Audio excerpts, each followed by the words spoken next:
नमस्कार। एक पुराना कथन है कि मजाक उतना ही करो जितना आप खुद सहन कर सकते हो। तात्पर्य यह कि मजाक हमेशा शालीनता की सीमा में तथा स्वस्थ मानसिकता के साथ किया जाए तो बेहतर होगा। अन्यथा यही मजाक न केवल किसी को दुख पहुंचा सकता है बल्कि ठीक ठाक संबंधों में भी दरार पैदा कर सकता है।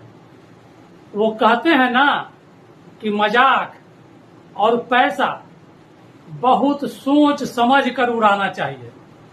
कुछ मजाक कितना भारी पड़ सकता है जरा गौर फरमाइएगा। यूएई यानी संयुक्त अरब अमीरात में आंदोलन करना बांग्लादेशियों के लिए भारी पड़ गया। आपको याद होगा कि इन्हीं बांग्लादेशियों ने भारत के क्रिकेट ग्राउंड पर श्रीलंका के अगेंस्ट विकेट झपटने पर नागिन डांस करने लगे थे, श्रीलंका का मजाक उड़ाने लगे थे। याद आया? क्या नहीं याद आया? ठहरिए, आपको याद दिलाता हूं। देखिए, एक छोटा सा वीडियो आपको याद आ जाएगा।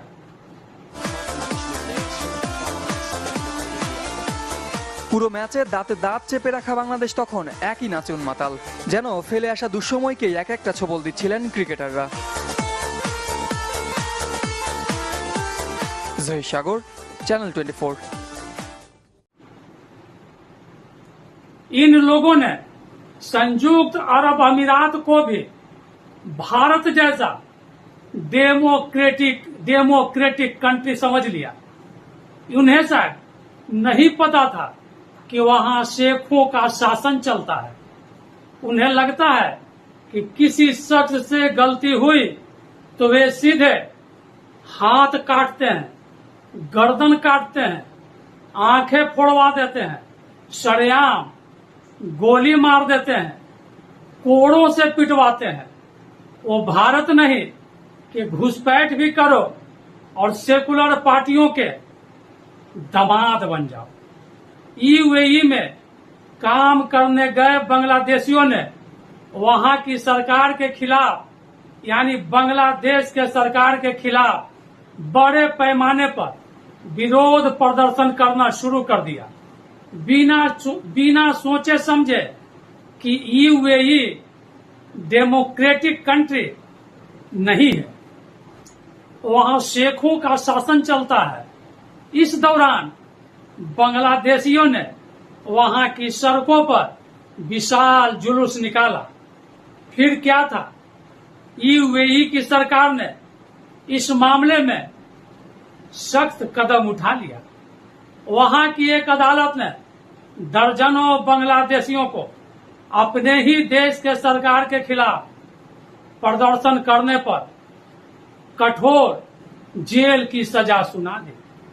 इनमें से 3 को उम्र कैद की सजा दे दी गई। यूएई की सरकारी मीडिया ने इस खबर की पुष्टि की है। वहां की सरकारी समाचार एजेंसी WAM की खबर के मुताबिक अबू धाबी की संघीय अदालत ने रविवार को 53 बांग्लादेशियों को 10-10 वर्ष की जेल, एक बांग्लादेशी को 11 वर्ष की और 3 को आजीवन कारावास की सजा सुना दी। अदालत ने इन बांग्लादेशियों को सजा पूरी होने के बाद देश से निष्कासित करने का भी आदेश जारी कर दिया। WAM की खबर के अनुसार यूएई की अदालत ने उन गवाहों को सुना जिन्होंने इसकी पुष्टि की कि आरोपी बांग्लादेश सरकार के खिलाफ बड़ी संख्या में एकत्र हुए एवं यूएई की सड़कों पर विशाल जुलूस निकाला। वहां के अधिकारियों ने शनिवार को गिरफ्तार बांग्लादेशियों के खिलाफ जांच करने और उनके मामले की सुनवाई में तेजी लाने का निर्देश दिया था। आप लोगों को तो मालूम ही होगा, अरब देशों में किसी तरह के आंदोलन आप कर नहीं सकते, वरना वहां का शेख हाथ काट लेंगे, कोड़े से पिटवाने लगेंगे, सरेआम गर्दन उतरवा देंगे। वहां राजनीतिक दल या मजदूर यूनियन भी आप नहीं बना सकते। वहां अभिव्यक्ति की आजादी यानी फ्रीडम ऑफ एक्सप्रेशन पर प्रतिबंध है। ये बीमारी केवल भारत में है। वहां किसी के पास ह्यूमन राइट्स भी नहीं है। इन बांग्लादेशियों ने यूएई को भारत समझ लिया था। इस करनी का उन लोगों को भारी कीमत चुकानी पड़ी। वो कहते हैं ना कि उम्र भर गालिब यही गलती करता रहा, धूल चेहरे पे थी और आईना साफ करता रहा। इसे क्या कहेंगे?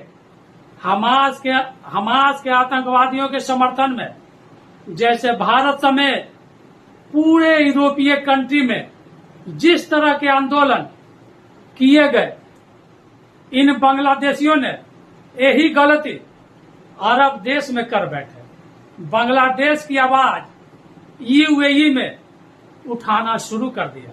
नतीजा आप देख लीजिए। अब जेल में सड़िए, किया है तो भुगतना तो पड़ेगा। दरअसल बांग्लादेश की सरकार ने 1971 के मुक्ति संग्राम में मुक्ति वाहिनी के सदस्यों के रिश्तेदारों के लिए सरकारी नौकरियों में 30% तक की आरक्षण का प्रावधान किया था, जिसके खिलाफ बांग्लादेश में भारी हिंसा और प्रदर्शन किया गया।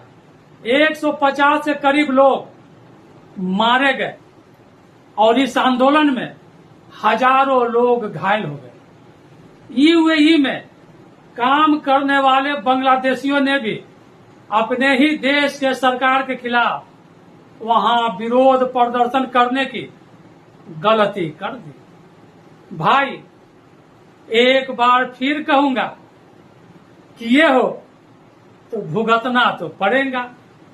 वो अरब कंट्री है, भारत का सुप्रीम कोर्ट नहीं, जहां कहा जाता है कि सरकार भले ही तुम्हारी है पर देश का सिस्टम हमारा है। जहां आतंकवादियों के लिए 12 बजे रात को भी सुप्रीम कोर्ट का दरवाजा खुला रहता है।